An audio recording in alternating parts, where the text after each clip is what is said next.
Welcome to Pets in Paradise TV, the show that explores the relationship between humans and animals in one of the most beautiful places on Earth, Hawaii. Here's what's coming up. We'll find out how the black cat became a superstitious icon. Then we'll witness how one dog's dream to be a mother comes true. We'll learn just how big a Great Dane can get, along with a few other facts about the breed. Plus, dogs learning to rescue humans in some of the most trying conditions. Pets in Paradise TV starts now.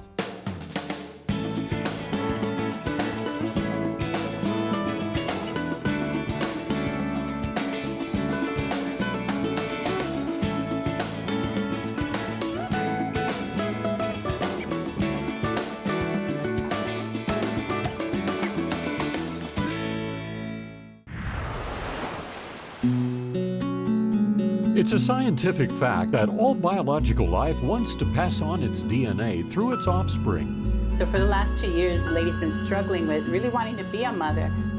And Lady is no exception. But she was spayed a few years ago and can't get pregnant. But she doesn't know that.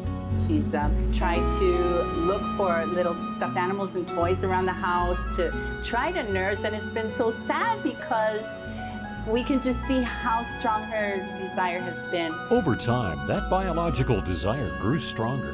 Lady's been having some false pregnancies, and because her body's been telling her that she's having babies, she's been lactating considerably off and on for the last couple of years. So it's not uncommon for false pregnancy to happen in dogs and cats both. We were just hoping that something could be done that she could help someone else, help some other lives with that milk that she's been having. The reality is it's a hormonal thing strictly. They are going through the motions of pregnancy even without puppies. Some of it can be short to where they develop some mammary enlargement but don't ever get as far as giving milk, and some will go as far as nesting, acting like they're giving birth, and they'll give milk for 6 to 8 weeks before they break the cycle. So when my grandson was born, Lady was so wanting a baby that she would like lick him all over and try to clean his diaper area and just really treat him like maybe he was her baby. Unbeknownst to her, Lady's longing to be a mother will soon be answered.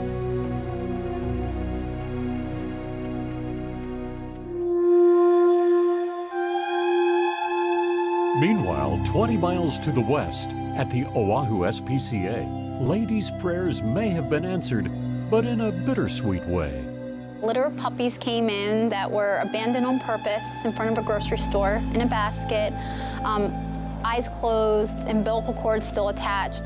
If these puppies do not get fed, it is possible that they will not make it. Unfortunately, since these puppies were just dropped at our doorstep and it's so last minute, it is hard to find the volunteers and manpower to do the bottle feeding. Luckily, the Oahu SPCA has a huge network of people who are willing to foster dogs, but finding someone at the last minute is hard.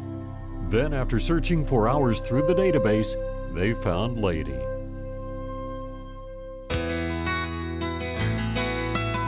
A short time later, Lady met the puppies. Yeah, there you go. There you go. And the puppies found just what they were looking for. Lady's been lactating, and so it was perfect timing. And we got together early evening yesterday, and after some time, less than an hour, Lady and the puppies were doing their thing. The puppies were latched on very well, and Lady was bathing them and nursing them and just doing everything in perfection. It's a win-win. What's happening is really Lady's dream come true because she's been wanting to nurse. She's had the milk, and her nickname's been Mama. She's finally able to do what she's been longing to do for the last 2 years or so. What a good mama you are, Lady. Thanks to Lady, these puppies are definitely going to succeed and make it and will be available for adoption. It definitely was a happy ending. The puppies were all adopted to loving homes, Lady no longer has false pregnancies and is living a full and happy life.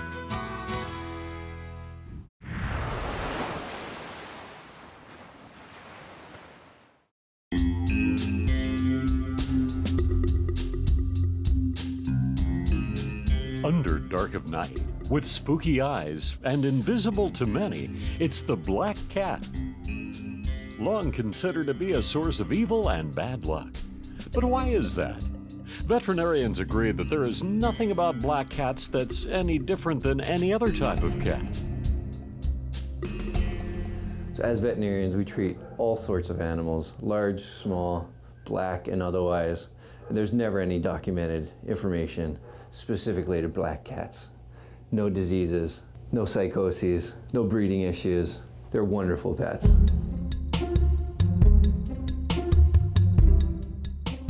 So why is it that black cats get the scary rap? I don't know why people think black cats are bad luck, because I used to have one, and the only bad luck he brought was his pee everywhere. The media, it's a media scam. Historically, the link between black cats and bad luck started with an English king. He had a black cat, and when the cat died, the king became plagued with a whole lot of bad luck, some so bad that it killed him. Looking back, it's easy to say that the king's political mistakes, and with his many enemies, the king would have had the same amount of bad luck and would have died even if he didn't have a cat, black or otherwise. On the other side of the coin, people from some other countries, including Asia and the United Kingdom, think the black cat is lucky. Many cultures, though, consider it bad luck and will go out of their way to avoid having a black cat cross their path. Why are these people afraid of them? I'm actually a little scared of black cats, too. It's the way I grew up. Delving into the history books, the superstition about black cats goes back as far as the Middle Ages. Evil spirits were said to be attracted to black cats, who in turn would pass on the evil to humans.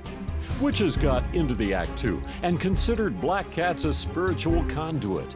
In fact, black cats were often burned at the stake along with the witches. Witches or their cats aren't being burned at the stake anymore, but during the Halloween season, animal advocates watch for people who may cause harm by abusing or torturing black cats, thinking they are bad. So black cats historically have had a problem all through October based on the Halloween rituals. They're abused and tortured far more often during this time frame. And of course we see the results, so to speak. Pick your favorite chain massacre, whatever movie, and that or some version of it is what these guys will suffer through. As a foundation, we don't adopt out from October 1st to November 1st, anybody who's black. But additionally, we found that the abuse can extend to white cats, German Shepherds, and now apparently also Rottweilers. So we're not adopting those animals during this month. In addition to being associated with witches, cats are nocturnal. And when you talk about black cats, they're a perfect symbol for a night-based holiday like Halloween.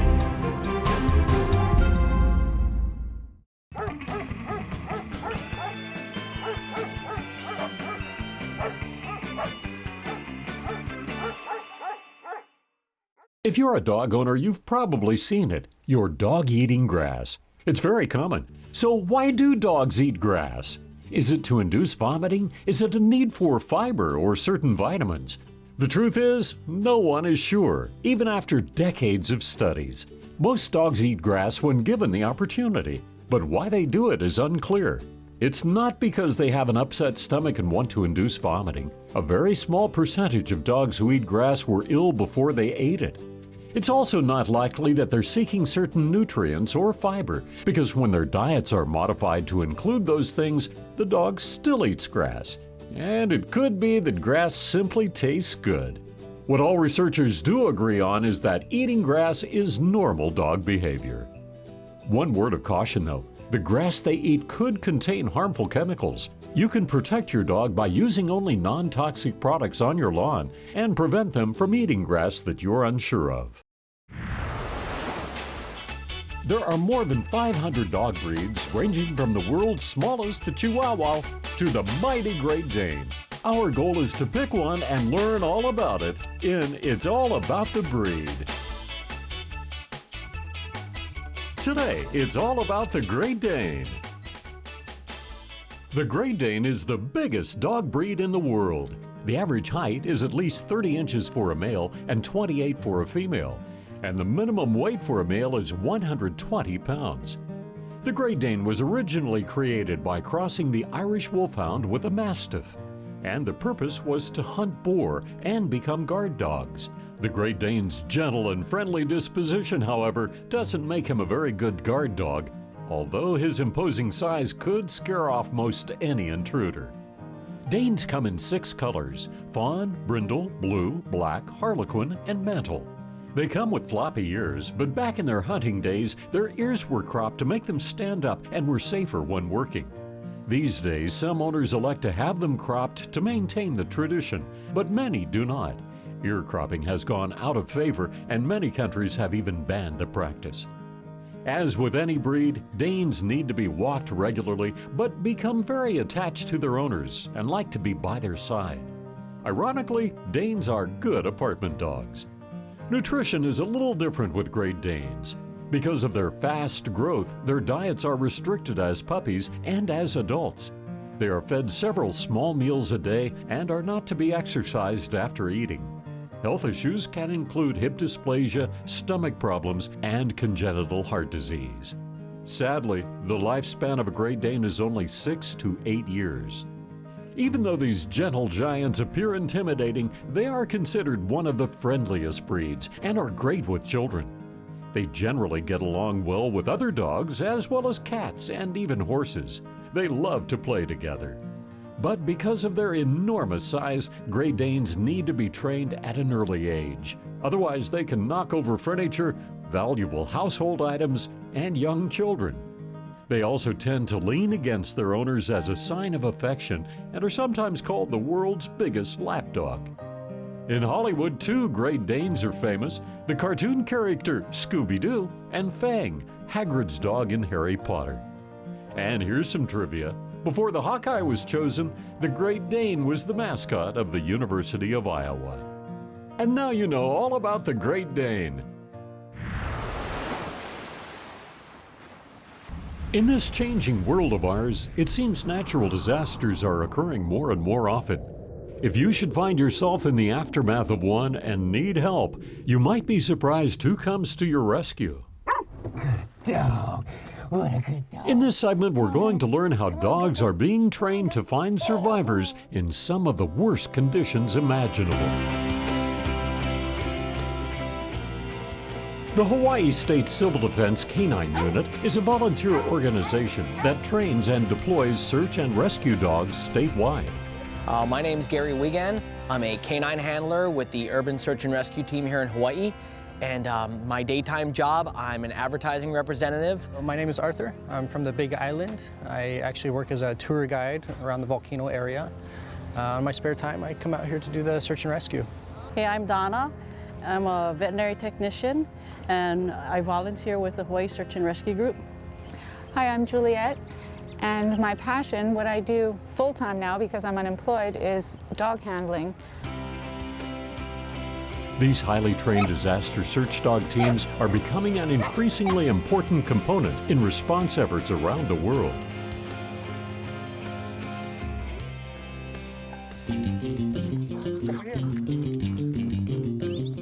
We just performed a search. My dog Lava and I did. This is part of the training right up here. We have a simulated collapsed building. We were not allowed entry into it because there was hazardous materials inside of it. Prior to that, we did a perimeter search with also a couple of smaller collapsed buildings. Lava indicated, found one of the victims. Once he's located the victim, we marked the location, and then that would be later on followed up, confirmed that there was somebody in there. And then in this particular case, they were trapped during the simulation, so that we'd have to make entry. Another element of the group would make entry. Our typical volunteer for our canine unit with the Urban Search and Rescue Team, first and foremost, just has to be dedicated. They have to believe in the mission of helping people. And then the other things that come into play are they need time, a lot of time in training, training the personnel, training the canine. They need to be in shape. We do a lot of physical activity, both for search and rescue and for wilderness rescue, and they have to be dedicated. We don't know when we're going to get deployed. When things happen, it happens, and we need to be able to go. Training day consists of a range of tragic scenarios in order for the dogs to learn how to search for and rescue people. I was just called out for a mock search with my canine partner, Hina, and we were asked to clear the area, and the area began outside of this building, and she located one subject. Hello, can you hear me? And then we came into here, Hina, search, into the building and found another subject who actually did come out, so we know he was in there. So Hina's only looking for the inaccessible people in this room or in this building right now. And that's why she won't bark at somebody who's sitting up in a chair or standing up who are visible to her. She's only looking for the inaccessible subject. After she finds the subject, you find out what your dog's favorite thing is, toy or food, and Hina's is a toy, which is this toy right here in my pocket. And if I pull it out, she'll start playing, so we won't do that right now. But you find out what is the highest reward for the dog, and then in training, it's actually the subject, the person that you find will come out and reward the dog. But in reality, in a real disaster, it's the human, it's the handler, because I won't be able to rescue, will come and get the person out. So the dog is rewarded by me in the real disaster.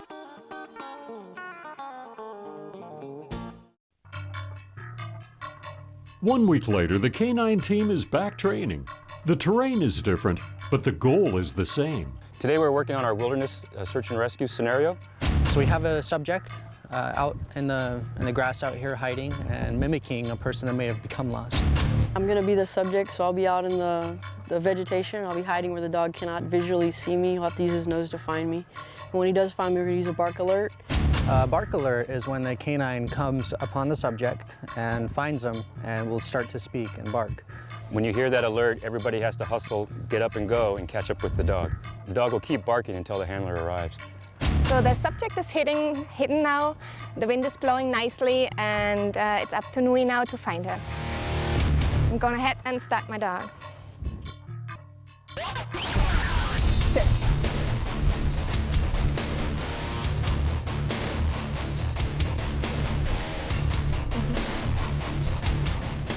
I can hear him coming. He's getting closer now. We should see him here any minute.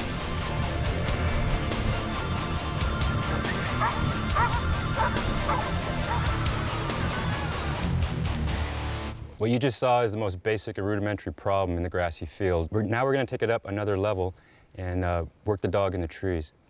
Okay, so Alyssa, we're going to set up your problem, and we're going to have Shay in the trees today. And actually, we're going to put her up in one of the trees to kind of challenge Jack even a little more. You okay with that? Good. Okay, let's do it. The main objective is to clear large areas of possible victims. What would take days for a team of humans to clear, one dog can do in just a few hours. This is Jack. He's a 3-year-old border collie. We've been together for 2 years. He lives with me in my home, but he's my working partner. A typical day in the life of Jack would be some training, a lot of exercise, and maybe a little bit of play. In a matter of minutes, Jack followed our victim's scent and found her up a tree. He sounded his bark alert, then got his reward. Mission accomplished. In order to become FEMA certified, each canine handler team must pass a rigorous national certification. The dog must be at least 18 months old to attempt the test, and be physically and emotionally mature enough to do this job. The canine handler teams must be recertified every 3 years in order to participate in search and rescue operations. Okay, we're going to set up a problem in an open field. We have a subject in the grass on the far side of this field, and when we release the dog from this area, we're going to be able to see the dog move and bob and weave until he gets into a scent cone. A scent cone is the odor that's coming from the person blowing downwind, and that's what the dog is searching for. Once they hit that odor, they're going to start working that cone. It'll be larger as it gets further away from the person. Shay's about ready to release Gunner, and there he goes. We can see Gunner weaving back and forth through the scent cone, each weave getting tighter and tighter as he heads up the scent cone. The canine unit is not breed specific. Any breed of dog is eligible to try out, but what really matters is that the dog has a strong drive, Often dogs that have been passed around from family to family because of an obsessive drive find a permanent place on the team. To these dogs, it's all fun and games. Little do they know how important their work is. They're saving lives that humans couldn't.